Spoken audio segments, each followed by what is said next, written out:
Okay, we'll now talk about list comprehension. List comprehension is a very powerful tool in Python to generate lists very efficiently and quickly.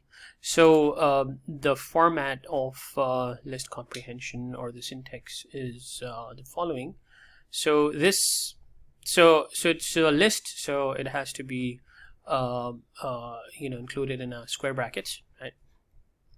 Now you start with the expression. So this expression is going to be part of the list. So this is what is going to be part of the list, and this is the iterative part. So this is where you have a for loop, and then this is a condition that you can apply. For example, you can apply an if condition on the variable that is within this iteration. Right?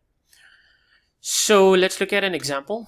So in this example, again, this is the expression. This is going to be part of the list, and so this is the iteration part, right? So now you're going from 0 to 19 in this loop, and this is the condition. So you're applying a condition that the remainder of division with 2 should be 0, which means it should be an even number.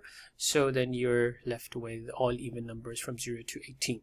So again, the range function, if you enter a number, doesn't go to that number, stops on a number before that. And by default it starts with 0, so you start with 0 and you go up till 19, and obviously 19 is not divisible by 2, so you stop at you get 18, and then it never goes to 20. And so you can basically modify this part as you like. You can have like a tuple. So this is going to be a tuple within a list. So you're generating a list of tuples, and each tuple has 3 elements.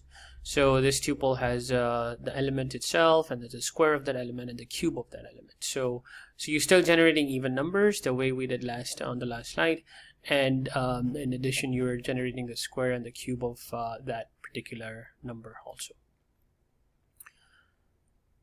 Now there's an important module in Python, which is the string module. That has basically it's just a combination of different punctuations and digits. Very useful for when you're, for example, doing natural language processing in data science. For example, if you're analyzing the tweets, so this turns out to be quite useful, and you want to get rid of all the punctuation in a sentence or a tweet. So this is quite useful. And along with so I was recently doing this analysis of basically getting rid of the different things when you do natural language processing. You need to do some cleanup for the data, right? For the text data that you have. So I use this, and one of the things that I did is this, right? So this is our third example. So this turns out to be very useful. I wanted to get rid of all the numbers in the tweets, right? So what I did was I just used list comprehension. So this is just a string, right, which has these 2 numbers. So let's say you want to get rid of the numbers. They're not. Let's say you think that they're not useful. They can be useful. So let's say that that you want to get rid of these. You can use list comprehension. So again, this is going to be part of your expression, and you're now iterating over the string. Now this is gonna iterate over each element of this string, right? So again, string is also an iterable quantity in Python.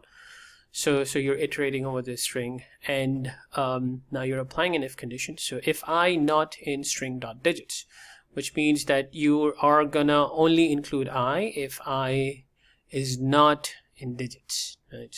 So it's only gonna include I if I is basically a letter, right?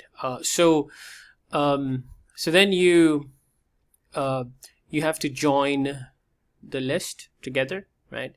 If you print it out before this, you can try doing that. It's just going to be a collection of a list of different alphabets. So everything, each element of the string is going to be like an element of that list that you generate over here. So then you have to join it together. It's not going to have numbers, as you can see. So this is the output. So it's not going to have, you've got rid of the numbers, right? So there are no numbers over here. So the 3 numbers are gone. So So this joining part is important when you get that string back. Okay.